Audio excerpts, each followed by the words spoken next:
Okay guys, so you probably remember the car man telling you some red flags you want to watch out for if you're going to look at a car that you're buying. We were talking about this. We're just going to start putting up the damages that we see, and we're just going to call them a red flag with a quick brief description. And this is all this video, and when you see the word red flag in one of our videos, we're just pointing out a defective part. We're not going to get really involved with it. Right, just something you would want to look out for.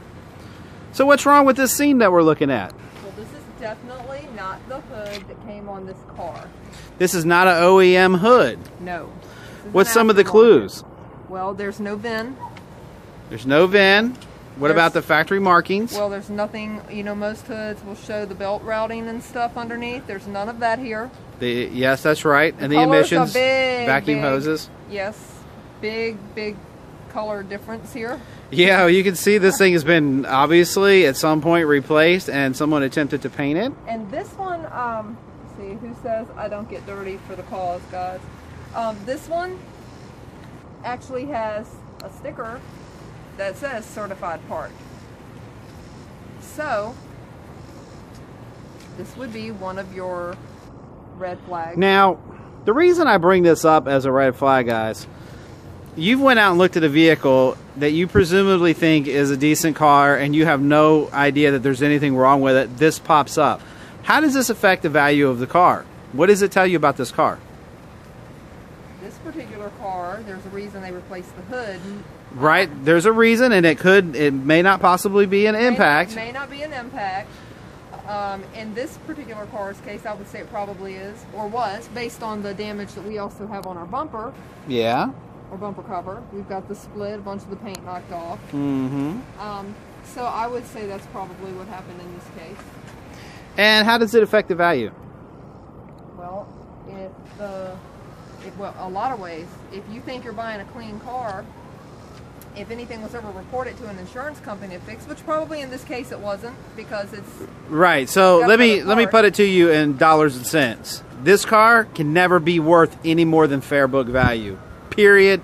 The end of the story. This is not a good condition. This is not a very good condition. This isn't average. This isn't none of that.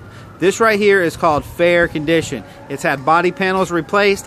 Game over. It's the bottom of the food chain now. Right? Right.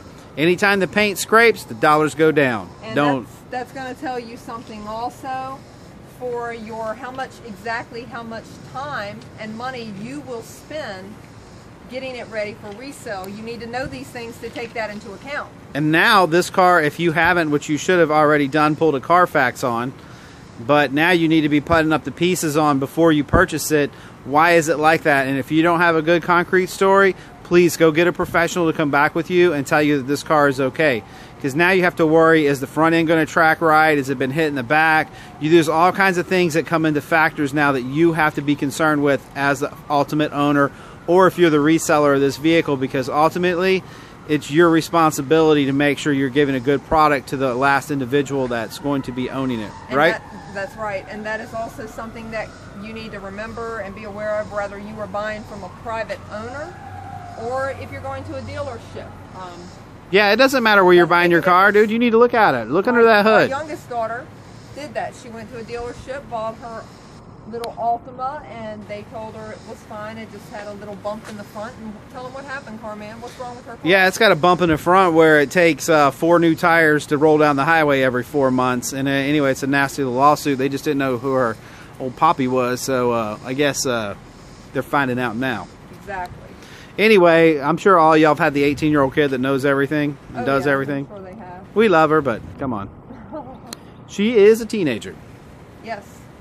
All right, guys, that's it. Support our Homefront Hugs, please. Definitely support Homefront Hugs. And please just subscribe. Tell your friends about our channel. And if you haven't got in on our contest, do that, because this is your second car in that series. And listen, if you've looked at Squire's Ultimate product from us. Yeah, and listen, if you've looked at a car that had some serious damage, tell us what it is and share it with the viewers, right? Yeah, definitely.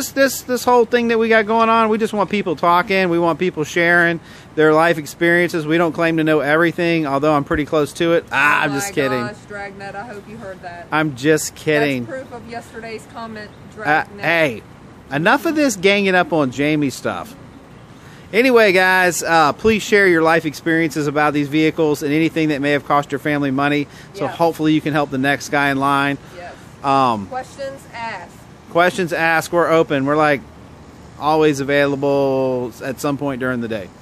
All right, guys. Peace out from the car guy. Subscribe. That's a guy. Subscribe. Ignore him. Hey, the only reason I'm the car man is because Batman was taken. Peace out.